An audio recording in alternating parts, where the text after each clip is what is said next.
Baik, bismillahirrahmanirrahim. Assalamualaikum warahmatullahi wabarakatuh. Selamat pagi anak-anakku. Ya, kita akan belajar uh, akidah akhlak bab yang kedua, mengenal Allah Subhanahu wa taala melalui Asmaul Husna. Baik anak-anakku, silakan disimak video pembelajaran berikut ini. Nah, sambil kalian mengerjakan matematika, saya akan menerangkan sedikit ya, apa sih Al-Ghafar itu dan apa sih Al-Afu itu, pengertian, perbedaannya dan juga hikmah-hikmahnya. Nah, kita akan lebih mengenal Allah Subhanahu wa taala melalui Asmaul Husna, yaitu Al-Ghafar dan juga Al-Afu. Ya, tentunya kalian itu juga sudah pernah mendengar. Nah, sebelum kita belajar materi ini, perhatikan gambar di bawah ini. Gambar 2.1 ini berharap ampunan Allah Subhanahu wa taala. Ya. Nah, bagaimana pendapat kalian tentang gambar 2.1 ini yang sedang mengharapkan ampunan Allah Subhanahu wa taala? Ya. Kemudian sifat Al-Ghafar ini ya, yang Maha Pengampun. Ya, Al-Ghafar berasal dari kata ghafara yaghfiru, yang mana berarti menutupi. Ya, ghafara, Al-Ghafar berasal dari kata ghafara yang berarti menutupi. Nah, artinya ya berarti Allah Subhanahu wa taala ini Maha Pengampun. Begitu juga Allah Subhanahu wa taala menutupi dosa hamba-hambanya karena kemurahan dan keluasan ampunannya. Ya. Selain memiliki makna tersebut, Al-Ghafar juga dapat berarti Allah Subhanahu wa taala menganugerahkan sifat penyesalan kepada hamba-hambanya, ya, sehingga bisa menjadi obat penawar sekaligus penghapus dosa. Nah, dalam Al-Quran menyebut kata Ghafar sebanyak 5 kali. 3 kali berdiri sendiri sebagaimana terungkap dalam Quran surat Nuh dan Quran surat Toha. Nah, sedang 2 kali lainnya dirangkai setelah penyebutan sifat dan nama indah lainnya, yaitu Al-Aziz, yang mana artinya sesungguhnya Tuhanmu sangat luas maghfirahnya. Quran surat At-Taubah ayat 117. Nah, ini Bismillahirrahmanirrahim. Faqultu astaghfiru rabbakum innahu kana ghaffara. Yang artinya maka aku berkata itu kepada mereka, ya, istaghfiru, mohonlah ampunan, yaitu kepada Tuhanmu rabbakum. Innahu, sungguhnya Allah itulah Maha Pengampun. Kemudian di Quran surat At-Taha, wa inni laghaffarun wa inni laghaffarul liman taba wa amana wa amila sholihan tsumma ihtada, yang artinya dan sungguh aku Maha Pengampun bagi yang bertobat, ya, Maha menerima ampunan bagi siapa yang bertobat, beriman dan berbuat kebajikan kemudian tetap dalam petunjuknya. Nah, anakku, dosa itu adalah kegelapan, ya. Dosa adalah sesuatu yang mengganggu pikiran dan hati kita. Perasaan tidak tenang dan selalu merasa bersalah itu adalah bagian dari tanda bahwa kita melakukan perbuatan dosa, ya. Apapun bentuk perbuatan dosa kita. Nah, kalau kita dosa diampuni, maka hati menjadi tenang dan pikiran pun menjadi terang. Ketika itulah berarti Allah Subhanahu wa taala telah mengobati seseorang yang sedang risau, sedang gundah, ya, hatinya itu karena dosa-dosa yang telah dilakukannya. Nah, begitupun juga Allah Subhanahu wa taala itu nggak cukup cuman mengampuni, akan tetapi ya Allah itu akan menutupi juga ya dosa-dosa dan kesalahan-kesalahan kita.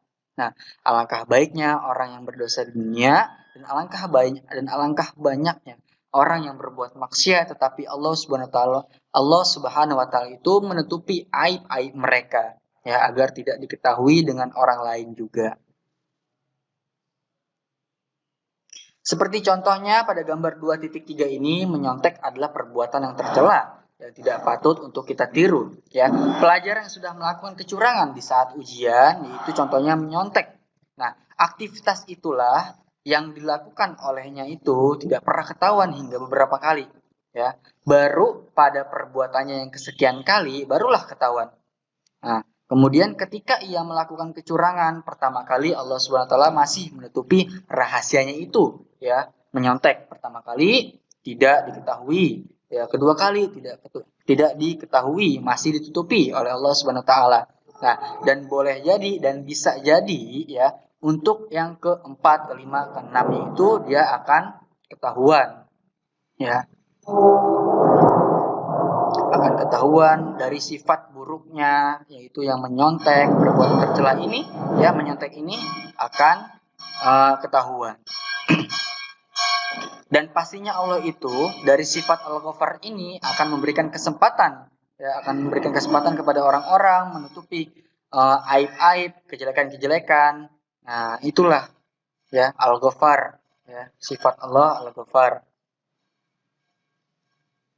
Nah, kemudian Allah Subhanahu wa taala itu juga menutupi keburukan kita adalah kesempatan bagi kita untuk memperbaiki diri.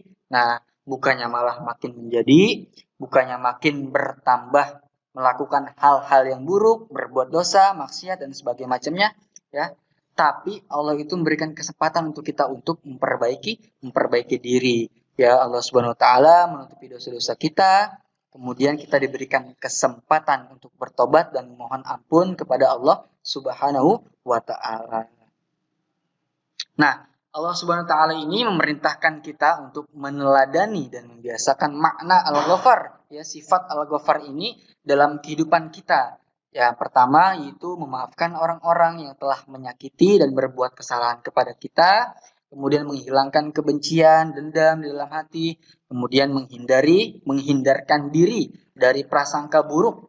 Ya, tidak boleh berprasangka buruk kepada orang lain, kemudian tidak mencari-cari kesalahan, baik kesalahan kita kepada orang lain, begitupun juga sebaliknya, kesalahan orang lain yang kita cari-cari. Yang kelima itu tidak membuka aib orang lain. Yang keenam tidak menggunjing, tidak mengolok-olok, tidak memfitnah, tidak menyakiti orang lain, dan begitupun seterusnya. Ya.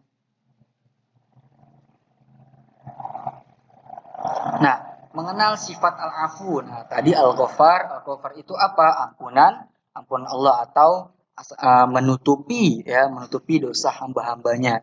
Nah, sekarang ini ada sifat al-afu. Nah, inilah nanti kita akan membedakan antara al-ghafar dan juga al-afu. Nah, secara bahasa, kata al-afu ini berarti menghapus, ya, menghilangkan sampai akar-akarnya dan memaafkannya.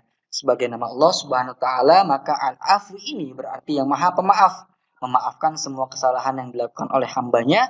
Allah Subhanahu wa taala memaafkan dengan menghapus dan menghilangkan dosa-dosa hamba-hambanya sampai ke akar-akarnya dengan tidak menimpakan hukuman atau sanksi kepadanya.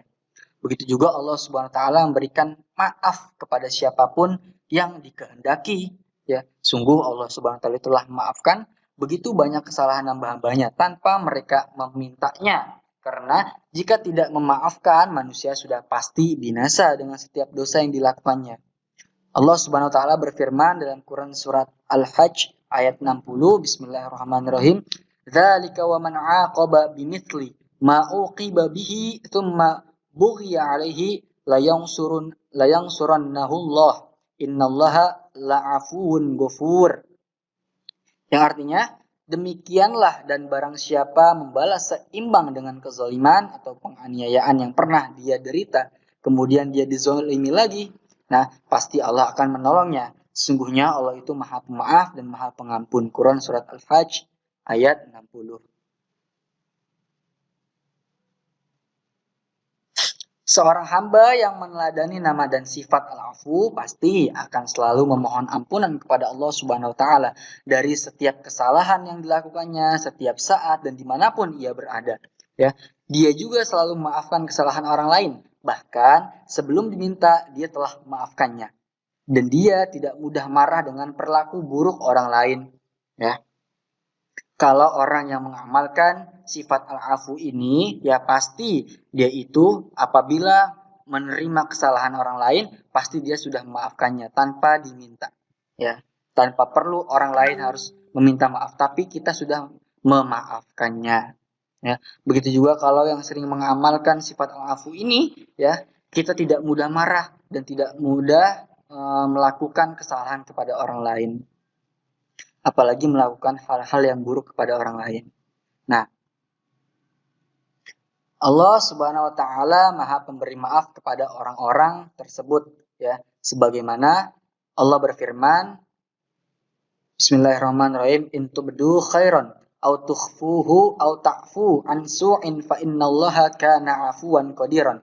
Yang mana artinya jika kamu menyatakan sesuatu kebajikan, menyembunyikannya atau memaafkannya suatu kesalahan orang lain, maka sesungguhnya Allah itu Maha Pemaaf dan Maha Penguasa.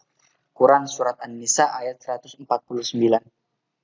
Nah, perbedaan Al-Ghafar dan Al-Afu. Nah, Al-Ghafar dan Al-Afu memiliki makna pengampuni atau pengampun dan memaafkan.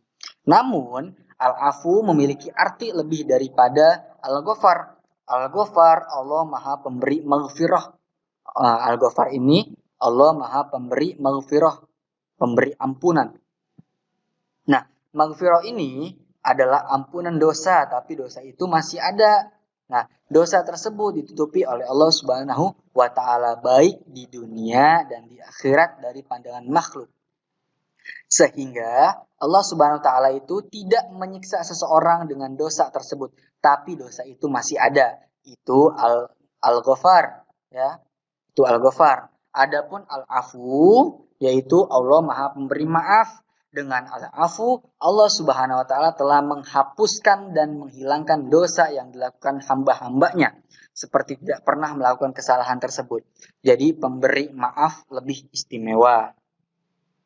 Nah, anakku, Al-Ghafar ya itu adalah Al-Maghfirah, yang mana memberi ampunan. Ya, Allah itu Maha Pengampun. Akan tetapi dosanya itu masih ada.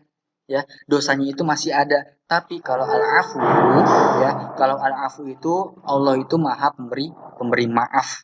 Ya, jadi dosa-dosanya itu benar-benar telah diampuni, telah dimaafkan dan sudah benar-benar tidak ada.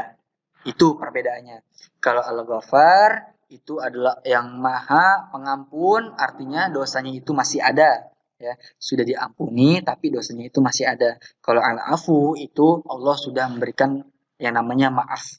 Ya, jadi Al-Afu ini ya menghilangkan, menghapuskan dosa-dosa yang telah dilakukan sama hamba-hambanya, seperti kita tidak pernah melakukan kesalahan.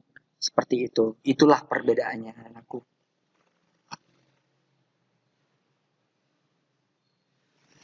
Nah, hikmah dari Al-Ghafar dan Al-Afu ini, ya, seorang muslim yang meyakini dengan sungguh-sungguh dan meneladani sifat pengampun ini, Al-Ghafar dan pemaaf Al-Afu ini, nah dalam kehidupan sehari-hari secara ikhlas dan akan memperoleh hikmah. Yang pertama, mudah memaafkan kesalahan orang lain dalam kehidupan sehari-hari, bahkan mau memaafkan kesalahan orang lain sebelum dia minta maaf dengan tanpa merasa dia itu gengsi, karena itu bentuk daripada kemuliaan. Kemudian yang kedua, terdorong untuk terus membaca istighfar. Ya, membaca astagfirullah, yakni meminta ampun kepada Allah Subhanahu wa Ta'ala, baik berbuat salah maupun tidak. Karena bacaan istighfar termasuk kalimat thayyibah, sehingga siapapun yang membiasakannya pasti akan memperoleh kebaikan dan kemuliaan dari Allah Subhanahu wa Ta'ala.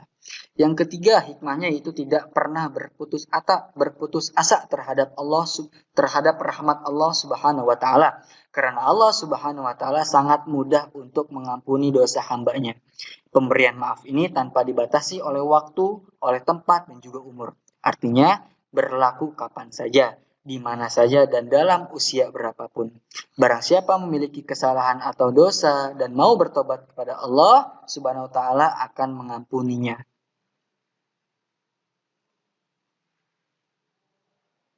Nah, kemudian kalian buka halaman 22. Di sini ada kolom. Ya, kita sering menemui di lingkungan sekitar kita pada sehari-hari, ya, terdapat seorang pengemis datang dengan penampilan yang bermacam-macam. Ada yang datang dengan naik sepeda motor, sebagaimana layaknya seorang menagih hutang, dan ada pula yang berjalan kaki. Pengemis yang berjalan kaki pun ada yang berpakaian bagus dengan bentuk fisik sempurna, dan ada pula yang berpakaian compang-camping serta fisik yang tidak sempurna. Bagaimana pendapat kalian terhadap mereka? Diskusikan secara kelompok atau tuangkan hasilnya. Ya, ini tidak perlu berkelompok, ini cukup kalian jawab saja langsung di buku paket kalian. Di sini ada nomor 1 identitasnya, yaitu peminta dengan kendaraan bermotor. berpakaian bagus, dan juga sempurna. Nah, apa tanggapan kalian dengan orang yang identitasnya meminta dengan kendaraan bermotor atau layaknya seorang yang sedang menagih hutang dengan berpakaian yang bagus dan juga sempurna? Nah, tanggapan kalian di sini apa? Apakah tanggapan kalian itu adalah perbuatan yang baik atau itu adalah perbuatan yang tidak baik? Nah, seperti itu. Kemudian mengapa? Nah, dari tanggapan kalian ini mengapa? Mengapa peminta dengan kendaraan bermotor ini dia harus seperti itu? Nah, kenapa? Nah, kemudian yang kedua, pengemis dengan pakaian seadanya dengan membawa anak kecil. Nah, apa tanggapan kalian? Apakah tanggapan kalian seharusnya pengemis itu tidak membawa anak kecil karena anak kecil seharusnya tidak dijadikan titik-titik-titik seperti itu. Nah, begitupun mengapa. Nomor 3, pengemis dengan pakaian compang-camping dan fisik yang tidak sempurna. Tanggapan kalian itu apa tentang identitas orang yang mengemis ini dengan pakaian compang-camping dan fisik yang tidak sempurna? Ya, contoh, misalkan tanggapan kalian, seharusnya pemerintah lebih memerhatikan pengemis yang ada di jalan yang berpakaian compang-camping dengan fisik yang tidak sempurna. Seperti itu contohnya. Ya. Kemudian mengapa? Itu kalian tulis langsung di buku paket. Atau kalau jawabannya tidak muat, boleh salin dan tulis di buku tulis.